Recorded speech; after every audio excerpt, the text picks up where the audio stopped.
قرآن کا اسلوب تو آپ کو بتا رہا ہے۔ امہات المومنین کو کہا گیا ہے کہ آپ نے سورۃ الاحزاب سورہ نور پڑھ کے دیکھیں، آپ نے اس طریقے سے لچھے دار انداز میں گفتگو بھی نہیں کرنی، پردے میں بھی۔ جو لوگ عورتوں کے اس طرح کے پردے کے قائل نہیں، وہ امہات المومنین کے پردے کے قائل ہیں۔ قرآن میں آیا کہ وہ جو تمہاری مائیں ہیں انہوں نے بھی اپنے بچوں کے ساتھ جو آنری طور پر النبی اولی بالمؤمنین من انفسہم وازواجہم امہاتہم، لچھے والے انداز کے اندر، لچھے دار انداز میں گفتگو نہیں کرنی، کہیں کسی کے دل کا روگ کوئی ایکٹیویٹی پرفارم نہ کرے۔ کس کے ساتھ؟ ماں کے ساتھ، جو آنری طور پر ماں ہے، تو باقی تو پھر شاہی کوئی نہیں۔ یعنی عورت کی گفتگو اس طرح کی نہیں ہونی چاہیے۔ اس سے آپ کو عورت کے آواز کے پردے کا پتہ چل گیا۔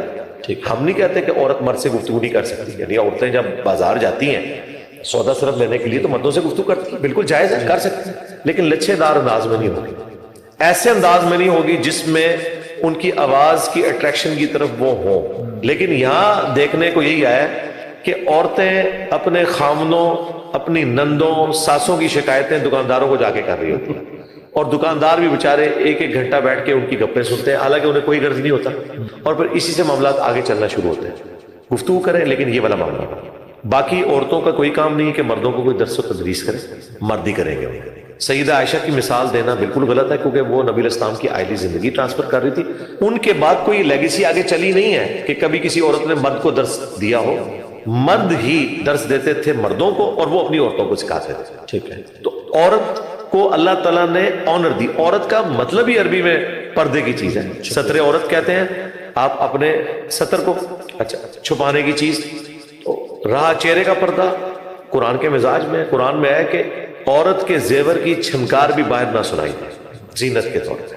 اس سے آپ کو اللہ کا مزاج تو پتہ چل گیا۔ جو خدا عورت کے زیور کی چھنکار کو باہر مرد کو اٹریکٹ کرنے کے پوائنٹ آف ویو سے ایک زہر قاتل سمجھتا ہے، وہ زینت کی سب سے بڑی چیز چہرے کو کھولنے کی اجازت کیسے دے گا؟ یہ جتنی احادیث اس حوالے سے پیش کرتے ہیں زیادہ تر کیٹاسٹرافک کنڈیشن کی ہے، میدان جنگ کی، یا آیت پردہ نازل ہونے سے پہلے کی۔ اما عائشہ سلام اللہ علیہا کی جو افک والی حدیث ہے، جو آپ کے اوپر منافقین نے تہمت لگائی تھی، برائی کی، اس میں الفاظ ہیں کہ نبی علیہ السلام نے ایک صحابی کی ڈیوٹی لگائی ہوتی تھی کہ جب وہ قافلہ آگے موو کرتا تھا تو وہ پیچھے چھوٹ جانے والے سامان کو ریٹریو کرتے تھے کہ کوئی بھول نہ جائے، اور اسی چکر میں وہ آئے تھے۔ اما عائشہ کا ہار گم گیا، اور چونکہ ہودج میں بیٹھے ہوئے پتہ نہیں چلتا تھا، وہ آگے چل پڑے۔ اما عائشہ وہیں پہ بیٹھ گئی، اور وہ کہتی ہیں میں نے اپنے اوپر یوں پردہ کر لیا اور مجھے اونگ آ گئی، اسی دوران میرے چہرے سے پردہ ہٹ گیا، اور اس صحابی نے جب وہ سامان کی تلاش میں ہے تو دیکھا میں بیٹھی ہوئی ہوں، تو انہوں نے بلند آواز سے پڑھا انا للہ و انا الیہ راجعون۔ کہتی ہے میں نے فوراً اپنا چہرہ ڈھانپ لیا۔ اما عائشہ کے الفاظ ہیں انہوں نے مجھے پہچان لیا کیونکہ آیت پردہ نازل ہونے سے پہلے انہوں نے مجھے دیکھ رکھا تھا۔ لہٰذا بخاری مسلم یہ حدیث یہ بتا رہی ہے کہ اما عائشہ آیت پردہ کے بعد پردہ کرتی تھی، حالانکہ وہ ماں ہے، پوائنٹ ٹو بی نوٹڈ، ماں ہو کر جن کے ساتھ نکاح ہمیشہ کے لیے بین کر دیا ہے۔ قرآن میں سورۃ الاحزاب میں ہے کہ اللہ کے نزدیک بہت بڑا جرم ہے کہ نبی کی وفات کے بعد ان کی بیویوں سے کوئی شادی کی کوشش کرے، یہ امت کی ماں ہے۔ اچھا، اور پھر دیکھیں اس مرد کو اللہ نے کیا آنر دی، اسی مرد کے ساتھ منافقین نے یہ برائی والا معاملہ جوڑا تھا، اور اللہ تعالیٰ نے اسے جوانی میں موت دی، اس کی شادی بھی نہیں ہوئی، وہ کمارا گیا دنیا سے۔ اور اما عائشہ اس چیز کا ذکر کرتی تھی کہ جس مرد کے ساتھ انہوں نے مجھے جوڑنے کی کوشش کی، اللہ نے اسے کسی عورت کے ساتھ بھی نہیں جوڑنے دیا، وہ کنواری حالت میں دنیا سے گیا۔ یہ بخاری مسلم میں موجود ہے۔ تو سیدہ عائشہ کی حدیث واضح بتا رہی ہے۔ پھر قرآن میں باقاعدہ ایک تو سینے پہ اوڑھنی لینے کا، جلباب کا ذکر آیا ہے، گھونگھٹ نما، اسی کی ماڈرن فارم یہ برقع ہے۔ البتہ یہ جو برقع اس سخت نوعیت کا کہ ہاتھوں میں بھی دستانے پہنائے ہوئے، یہ پردہ کو نہیں، یہ غلوف کے درجے میں۔ یہ عمومی زینت جو قرآن میں ہے نا، جو کھل جائے خود بخود، ٹخنوں سے نیچے یہ ہاتھ، اس کے اوپر تو قرآن نے قدغن نہیں لگائی ہوئی، لیکن جو چیزیں چھپانے والی ہیں وہ عورت نے چھپانی ہے، اور اس میں برقعے کا کالا ہونا ضروری نہیں ہے، وائٹ بھی ہو سکتا ہے، برقع ہونا بھی ضروری نہیں ہے، بڑی چادر بھی ہو سکتی ہے۔ ایران میں آپ دیکھیں عورتیں بڑی سی چادر لے کے یوں انہوں نے چادریں پکڑی ہوتی ہیں۔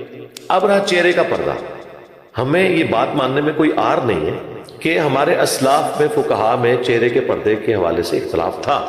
امام خوینی نے چہرے کے پردے کے جواز کا فتویٰ دیا، اگرچہ اہل تشیع کے ہاں بھی چہرے کے پردے کو پریفریبل کہا گیا، لیکن انہوں نے کہا کہ ہاں چہرہ کھول سکتی ہے، باقی جسم کا پردہ کرے گی. بالوں کا پردہ تو سارے مانتے ہیں, باقی جسم کا. البتہ میں یہ کہوں گا کہ میں ان فقہا کے ساتھ ہوں جو چہرے کے پردے کو ضروری سمجھتے ہیں, اور آج کے پرفتن دور کے اندر جو صورتحال ہو چکی ہے اس میں تو پردہ پلس ہونے والی بات ہونی چاہیے. اگرچہ عورتیں بھی مسجد میں اعتکاف کریں, سنت یہی ہے, امہات المومنین بھی بخاری مسلم میں ہے کہ مسجد میں اعتکاف کرتی تھی. لیکن اب یہ جو پرفتن دور ہے جس کے اندر سی سی ٹی وی کیمرے لگے ہوئے ہیں, سیکیورٹی نہیں ہے ہمارے ملکوں میں. میں یورپ, امریکہ یا حرمین کی بات نہیں کر رہا, وہاں تو عورتیں ضرور کریں, وہ علیحدہ پورشن بنا ہوا ہے. لیکن یہاں پہ جو لوگوں کی ویڈیوز بھی لیک ہو جاتی ہیں, عورتیں ہی عورتوں کی ویڈیوز بنا کے لیک کر دیتی ہیں. عورتوں نے اگر جمعے کی نماز کے لیے بھی مسجد میں جانا ہے وہ پردے کا اہتمام کریں, عورتوں کے سامنے بھی نہ کھلے. یہ ڈاکٹر فرت ہاشمی, وہ عورتوں کے سامنے بھی اپنا نقاب نہیں کھولتی جی, الا ماشاء اللہ. عورتیں بھی جو ان کے درس میں بیٹھتی ہیں نا وہ نقاب کی حالت میں رہتی ہیں. ظاہر ہے کہ اتنا پرفتن دور ہے, لوگ ویڈیوز کے ذریعے کچھ بھی کر سکتے ہیں. بہرحال جو اس طرح کے ڈومیننٹ ہیں ان کو تو زیادہ احتیاط کی ضرورت ہے.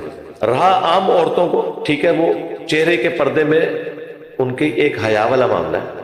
رہا لوگوں کی نظر اور یہ کہنا کہ پردہ چہرے کا جو آپ کروا رہے ہیں پردے تو دل کی کیفیت کا نام ہے. میں مانتا ہوں کہ کئی لوگ ایسے ہیں کہ نہ وہ برقع دیکھتے ہیں, نہ چہرہ کھلا ہوا دیکھتے ہیں, نہ وہ نقاب والا دیکھتے ہیں. انہوں نے بد نگاہی کرنی ہی کرنی ہوتی ہے, اور جنہوں نے نہیں کرنی انہوں نے نہیں کرنی. لیکن ایک مسلمان عورت کی شان اسی میں ہے. میں آپ کو بتاؤں کچھ عرصہ پہلے, بلکہ اب تو کئی سال ہو چکے ہیں, CNN کے اوپر ایک ڈیبیٹ چل رہی تھی پردے کی.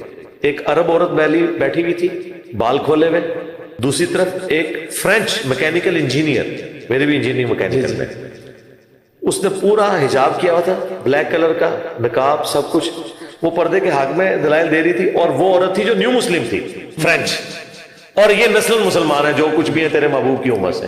یہ بال کھول کے تو کہہ رہی تھی کہ اسلام میں چہرے کا پردہ کوئی نہیں ہے. نان مسلم اگر تحقیق کر کے اسلام میں آیا ہے تو اسے پتہ ہے کیا ہے. یوسف ایسٹس نے بڑی اچھی بات کی تھی کہ ایک نان مسلم کرسچن خاتون تھی, انہوں نے اسلام سٹڈی کیا اور انہوں نے کہا کہ یوسف میں اسلام قبول کرنا چاہتی ہوں, لیکن یہ جو پردے والا معاملہ ہے یہ میں نہیں کر سکتی. تو وہ کہتے ہیں کہ میں نے اسے کہا کہ تم اسلام قبول کر لو, انشاءاللہ بعد میں اللہ نے توفیق دی تو کر لینا. تو اس نے آگے سے کہا کہ میں نے قرآن سٹڈی کیا ہے, میں نے احادیث پڑھی ہیں, کیا میں اللہ کا یہ والا حکم اپنی مرضی سے چھوڑ کر مسلمان رہ جاؤں گی کہ اپنی مرضی کے حکم کو میں مان رہی ہوں؟ اسلام تو نام ہی ہے سبمٹ یور ول ٹو اللہ, اللہ کے حوالے کرنا اپنی مرضی کو. وہ کہتے ہیں میں اتنا شرمندہ ہوا کہ دیکھو یہ بھی مسلمان نہیں ہوئی, اسے یہ پتا ہے کہ اگر خدا کو ماننا ہے پھر خدا کی بھی ماننی ہے. انہیں کیا پتا کہ یہ پاکستان میں کروڑوں لوگ ہیں جو کہتے ہیں کہ خدا کی ماننے کی ضرورت نہیں, جو کچھ بھی ہے تیرے محبوب کی امت سے. خیر 6 مہینے بعد وہ ایگری کی. یوسف ایسٹس نے اس وقت کہا کہ آپ ابھی کلمہ پڑھ لیں, لیکن اس نے نہیں پڑھا. شرعی مسئلہ وہی ہے جو یوسف ایسٹس نے بتایا, کیونکہ زندگی موت کا پتہ نہیں. جی بالکل, ہاں یہی ان کو کہنا چاہیے تھا. لیکن اس میں وہ جو عبرت حاصل ہوئی ہے کہ ایک نان مسلم جب اسلام کو سٹڈی کرتا ہے اسے تو پردہ نظر آ رہا ہے, مسلمان جو ہے وہ پردے کا اتنا بڑا دشمن بنا ہوا ہے, الا ماشاءاللہ. لیکن اللہ کا شکر ہے دنیا میں جتنے ریلیجس لوگ ہیں جو ڈومیننٹ پوزیشن کے اوپر ہیں, وہ جماعتیں جو دین کا کام کر رہی ہیں, خواہ وہ تبلیغی جماعت ہو, دیوبند کی, بریلویوں کی دعوت اسلامی ہو, اہل حدیث کی جماعتیں ہوں, ڈاکٹر فرت ہاشمی ہو, ڈاکٹر اسرار صاحب ہوں, ڈاکٹر ذاکر نائک ایک چہرے کے پردے میں تھوڑی سی کمزوری انہوں نے دکھائی ہے, اپنی وہ فیملی کو کرواتے ہیں بالغ کو. باقی تو اوور آل کلچرل مسلمانوں میں نسل در نسل یہ چیز چل رہی ہے, اور میں اسی موقف کے ساتھ ہوں کہ چہرے کا پردہ ہونا چاہیے. میری وائف شادی سے پہلے نہیں کرتی تھی تو میں نے شادی سے پہلے ہی شرط رکھی, اور جن لوگوں کو شوق ہے نا ان کی بیویاں پردہ کریں, یہ سارے معاملات شادی سے پہلے طے کرنے چاہیے. شادی کے بعد اگر آپ زبردستی کرنے کی کوشش کریں گے تو بعض اوقات اختلاف اس لیول پہ بڑھ جاتا ہے کہ علیحدگی ہو جاتی ہے. تو آپ ایسی جگہ پہ ہاتھ ہی نہ ڈالیں جو آپ کے مزاج کے لوگ نہیں. یہاں کئی مذہبی لوگ ہیں, ہاں وہ لوگ جو بعد میں یعنی ایک ریلیجن کے راستے پہ آئے ہیں وہ اپنی بیویوں کو پھر سپیس دیں, کیونکہ ان کی بیویوں نے اس وقت ان سے شادی کی تھی جب وہ اس طرح اپنے کریکٹر سے منوائے. کچھ عرصہ گزرے گا, امید ہے انشاءاللہ قبول کر لیں.